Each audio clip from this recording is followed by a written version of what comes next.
Hi guys, and welcome back to the library of Alexandria. So today I got my note cards out, and y'all know what that means. The note cards mean tag video. So this is going to be the rapid fire questions tag. This tag was originally created by Girl Reading, but I first came across it when Brittany at Books with Brittany did this, and then I saw the Sorcerer's Apprentice do it, but she did it along with her husband, and so that's kind of where I'm going to take it. So this video is going to be me answering these questions, but then there's going to be a part dos, where my wife answers these questions as well, because she's a big reader too.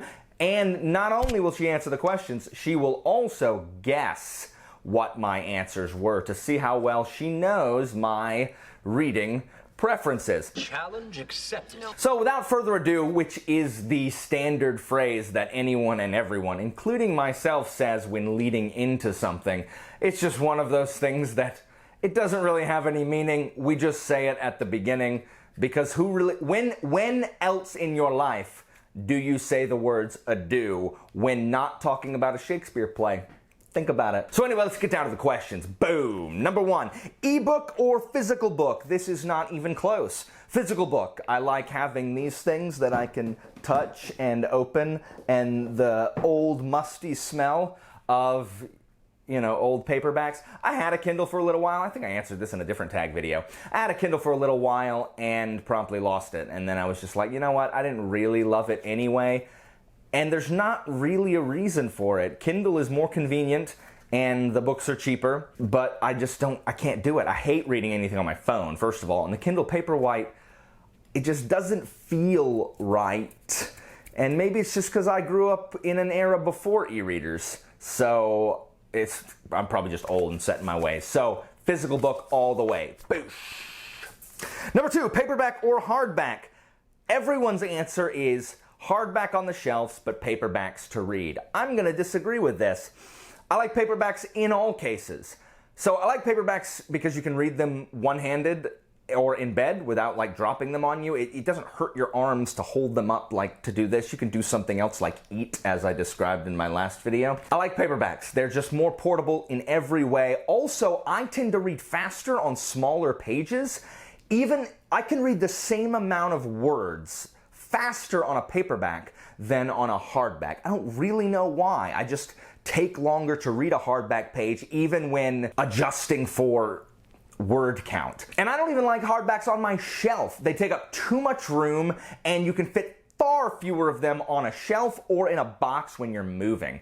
So I don't really like hardbacks, period. They're also way more expensive, and I don't like it when I've caught up to a series, and so I've got 3 that are paperback, and then the last 2 are hardback. I'm looking at you, Django Wexler, and your Shadow Campaign series. So, paperback all the way. I don't even like hardbacks. I don't want them. I'll paperback any day of the week.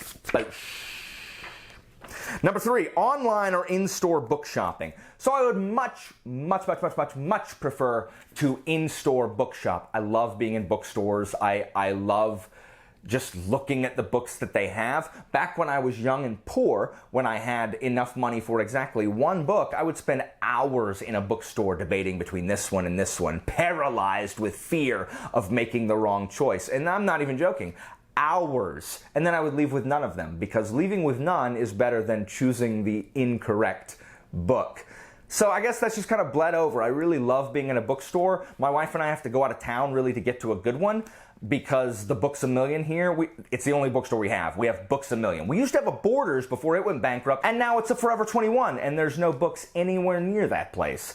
So Books A Million is fine, I guess, but not if you want to read fantasy or science fiction. The section is this small. There's like 4 books, and 2 of them are George R.R. Martin, so there it is. In reality, I actually do most of my shopping online. So I prefer in-store, but I do most of my shopping online. I wish one of these things would like fly.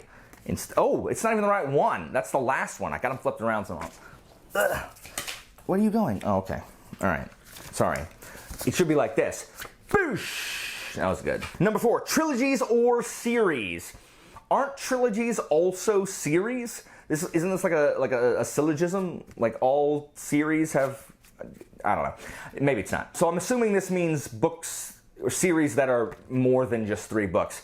I mean, honestly, if I think about the series that are longer than 3, I mean, The Black Company is good, but it's really a set of 3 trilogies and then like a kind of spin-off book. Malazan is too long. Yeah, Books of Babel I really like, and it's going to be 4. So I'm going to just say series, mostly because I don't want to be constrained to the trilogy. One of my favorite series growing up, because all I read were like D&D books, was the Cleric Quintet, which was 5 books, and so I really like that one. So I'm going to say series, even though trilogies probably force people to wrap it up and not have those, you know, books. What are the books in Wheel of Time that everyone hates? Is it like 5 and 6? Is that it? The bloat books, whatever they are. Boosh. Number 5, heroes or villains? Easy answer, villains all the way. So, I grew up in the golden era of Disney movies. Little Mermaid came out in '89, and I was still a kid in '89, so from then on, I always liked villains. Maybe not in Little Mermaid, I liked Sebastian, he was the best. But Beauty and the Beast, well, no, I liked Lumiere in that too. Gaston was a brute, but I still did like Gaston. But in Lion King, Scar all the way. I rooted for Scar. I was very pleased that Scar actually accomplished something with his plans, unlike the other villains up to that point, like Gaston and Ursula, who hadn't done anything. In Aladdin, I liked Jafar. He was my favorite. In Hercules, I liked Hades, even though something that started on the mythological correctness of that movie. In Tarzan, Clayton. I loved Clayton. I don't know why. I like British hunters, apparently. Anyway, I've always liked villains. I really liked the villains in my D&D books. Artemis Entreri, I liked him way better than Dritz in the R.A. Salvatore's Dark Elf series. This is before Entreri became like kind of an anti-hero. I liked Jarlaxle. So I liked these villains. I liked the bad guys. And I just think that they have more room to be more interesting. Heroes, especially in that 90s era of kind of fantasy, the books that I read, they were kind of pigeonholed into how they could really be. And so it was a lot of similar stuff. This was before the era of everyone's favorite 2-word phrase, morally gray. And now heroes kind of have a little bit more, I mean, they just have a lot more leeway, actually, to be more interesting than the paragon that they were previously. But I still like villains. A good villain, I think, is more interesting than a good hero. Who knows? Maybe I'm wrong, but I like villains, so there you have it. Ka-cha. My wife, by the way, will absolutely get that one right. 100%. She knows that. She'll get that one right. Number 6, a book you want everyone to read. Man, I'm just going to say Senlin Ascends. Like, I want everyone... I should have done this like 2 years later after I've read like 100 more books or 200 more books or whatever. Everyone should read Senlin Ascends. I want you to read it. I want you to read it so that I can talk to you about the Books of Babel. Not just Senlin Ascends, but also Arm of the Sphinx. That's what I think. Sorry, I think everyone should read it. I also think everyone should read Guards, so I'll say that as well. Everyone should read Guards, Small Gods, and Mort. Those 3 books. And if you don't like any of them, you don't like Terry Pratchett. But those 3 are pretty indicative. I think they're really good. So read those. Boosh. Number 7, recommend an underrated book. So I'm not, again, going to say Senlin Ascends, even though it's criminally underrated. Instead, I'm going to say The Long Price Quartet by Daniel Abraham. I have read the first 2, Shadow in Summer and Betrayal in Winter. Both really underrated. They're so good. They're really, really good. So human and so quiet and just, well, I mean, if you want to make sure that you have the emotional wherewithal to be sad all the time, because they're just filled with grief and they're really heavy. There's nothing delightful about them at all. They are very emotionally just like, sleepy now. They just take a toll on you, but they're really, really good. Otherwise, I actually think the Deathgate cycle, there's a new one, reach over here, by Margaret Wise and Tracy Hickman is actually really good given their Dragonlance roots. So Wise and Hickman wrote if you grew up in the 90s, the Dragonlance Chronicles were your fantasy books if you went anywhere near D&D. And they're about as Tolkien as you can get without calling them hobbits. But then they wrote this one, the Deathgate cycle, which is about these 2 different races that have magic. One uses runes and one doesn't. And the non-rune users, like locked all of the rune users in a deadly labyrinth to cull them, and then they sundered the world into 4 different worlds, and each one of the first 4 is about going to a different world: air, water, wind, and fire, and they're really, actually really, really good. If you have not read the Deathgate Cycle, I definitely recommend this. How old this book? Look at how yellow that is. Yellow. They're really good. That's why I still kept them. And they're not nearly as tropey as some of Wise and Hickman's other works. So let me slide that back into there. It's a 7-book series. The first 4, I don't know, the first 4 are really, really good. Anyway, boosh. All right, number 8, the last book I bought. The last book I bought was actually Peace and Turmoil by Elliot Brooks, who is one of my favorite YouTubers. And Jesse over at Jessie May and I are going to buddy read it in September. So I hear it has political intrigue, and political intrigue is my lifeblood. Number 9, weirdest thing you've used as a bookmark. What kind of answers do people give for this? You are kind of boxed in by the fact that it must be flat, really, if it's going to be like a permanent, like a long-term bookmark, and it has to be dry. You can't put like a piece of cheese in there. It'll soak all up into there. Weirdest thing I've used as a bookmark, supposed to be off the top of my head, I don't know. My cat's tail, if I set it down for a second, I'm certain that I've done that before. But mostly it's index cards, random pieces of paper, my insurance information, who knows. Wow. I meant boosh. Number 10, used books, yes or no? I have no problem with used books, but in Panama City, we do not have a used bookstore. Therefore, I cannot acquire used books except online. So, if I go online to buy a used book, it's going to take forever. It takes so long for used books to arrive. I ordered some off of eBay because they were way too expensive on Amazon, so I ordered some used books off of eBay, and it took like took over 3 weeks for a book to get to me, and it wasn't from Canada, it was from the United States. So maybe it's because of COVID. I don't have a problem with used books. Back when we had a used bookstore, I bought a lot of them, especially mysteries. The problem with the used bookstore we used to have is, again, I live in a small town in Northwest Florida, so the fantasy science fiction section wasn't big. But mysteries, a lot of people read those, so I can get a lot of used stuff there. So no, not really. I prefer to have new books, but No! No! They're out of order! No! Dadgummit. So, now the crisis averted. I prefer to have new books, but I will use used books if I can find one. Ow! This is a disaster. I'm so sorry. You expect more professional quality than what is happening here. It's the glasses. I'm never wearing them again. All right, number 11, top 3 favorite genre, as Alex Trebek would say. I say genres. Fantasy is number 1, science fiction number 2. Number 3 is a tie between mystery, thriller, and horror. So I really like mystery books. I have read way more mystery books than really any of the others, I think. But I also really like the thriller books, but I also really like some horror. So I like the existential dread of Lovecraft. I don't love like standard horror stuff. I like kind of Lovecraftian dread. And I like the thrillers that just make you dread things. So it's a 3-way tie between mystery, thrillers, and horror. Well, I think horror other than Lovecraft is probably below. So mystery or thriller. So if you know any really good mysteries or thrillers, please recommend them to me so that I may read them. Boosh. Number 12, borrow or buy. Buy. I don't like borrowing people's books because then I feel responsible for them, and I can't dog ear them or mess. I don't like borrowing people's stuff. I don't really like borrowing people's video games. One, I also like to own things, and I am much less likely to purchase something if I have already read it or already watched it or already played it. And that's way different from a bunch of you guys. A bunch of you guys don't buy the book until you've read it and you know you like it. I can't do that. Once I've read it, I'm probably not going to buy it because I have other things that I haven't read that I could buy. So I need to buy it in advance and hope that I like it. So buy. I don't like borrowing stuff. Boosh. Number 13, characters or plot. This is an excellent question. So I feel like if you're on BookTube, you have to say characters.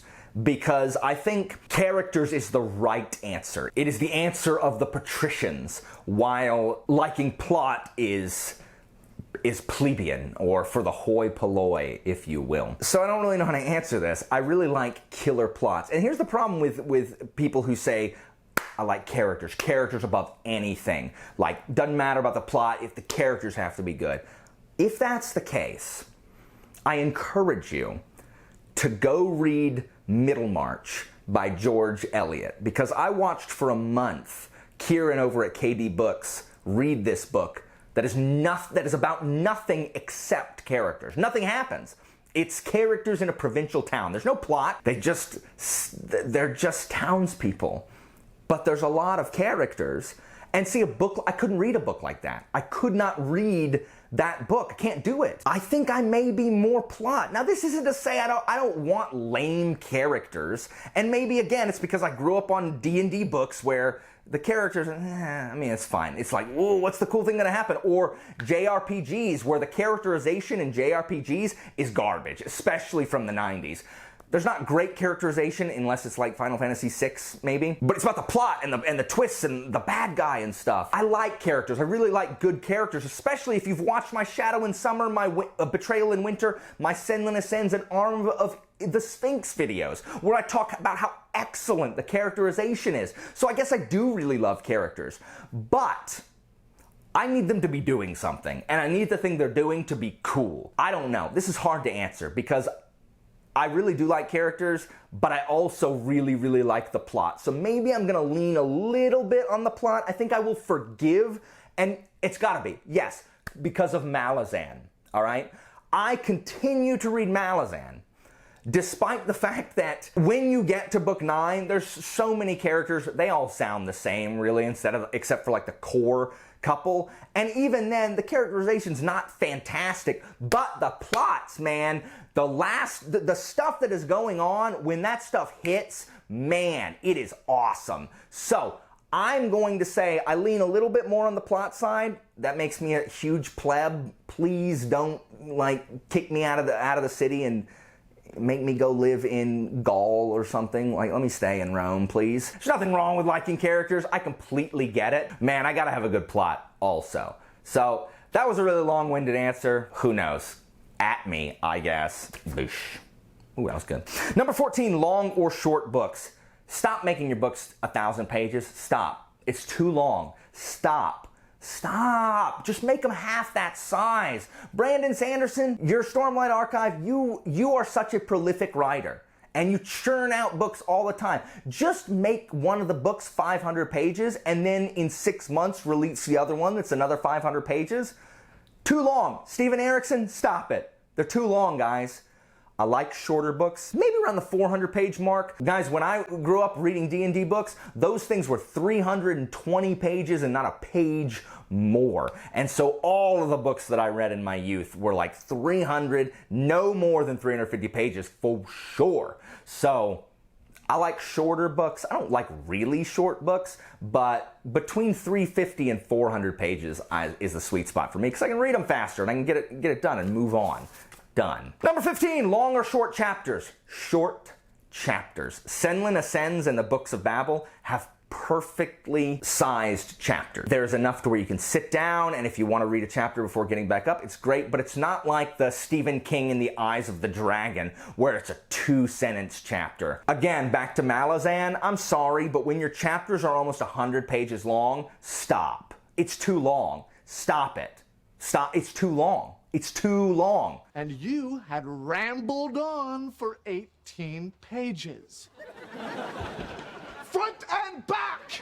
No one wants to read a chapter that's 100 pages. There is a single exception, and it's in the Bone Hunters in the first part of the book. If you've read book 6 of Malazan, you know what I'm talking about. That's allowed. Everything, and even then, you could break that up into other chapters.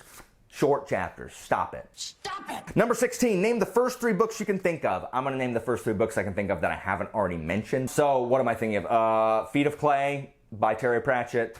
Behind Closed Doors by B.A. Paris. I don't know why I thought of that one. And, what is Shogun by James Clavell. That's also a book everybody should read. Go read Shogun. So good. Number 17, books that make you laugh or cry. Pratchett books make me laugh.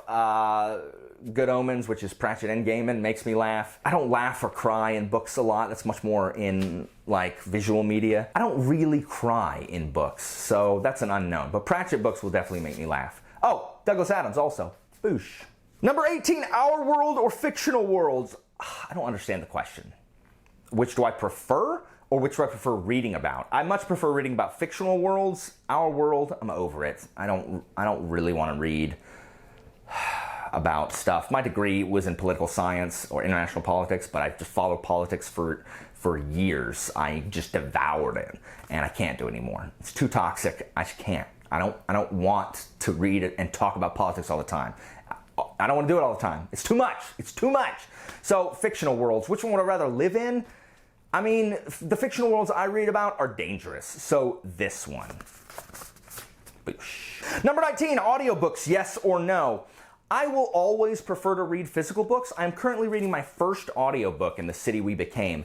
And it's good, but I have to kind of like gauge it on different criteria than my physical books because it's just different. I don't get every nuance because I don't pay attention to every word says, so I'm more like getting the gist and large, broad strokes of what's happening rather than every kind of fine point that I can see when reading a book. In addition, I think just some books are meant to be read. Like Terry Pratchett has so much wordplay that just kind of needs to be seen to be appreciated. So I would much prefer to read, but I am enjoying the audiobook that I'm listening to and will be listening to more, but it's never going to be my primary mode of consumption. Boosh. Number 20, do you ever judge a book by its cover? Yes. For example, the early Black Company books, I mean, they're a product of their time, but if Black Company had not been recommended to me, I'll pop some up here so you can see them. I would never have read them. I would never pick up covers that looked like that. And this goes the same with the old Wheel of Time covers, like the old Eye of the World Great Hunt covers that look exactly like the L.E. Modesett covers. I didn't like those covers, so I never picked those books up back when I was younger. Covers tend to look a lot better nowadays. I tend to prefer these modern covers to their older versions, but I don't like hideous covers.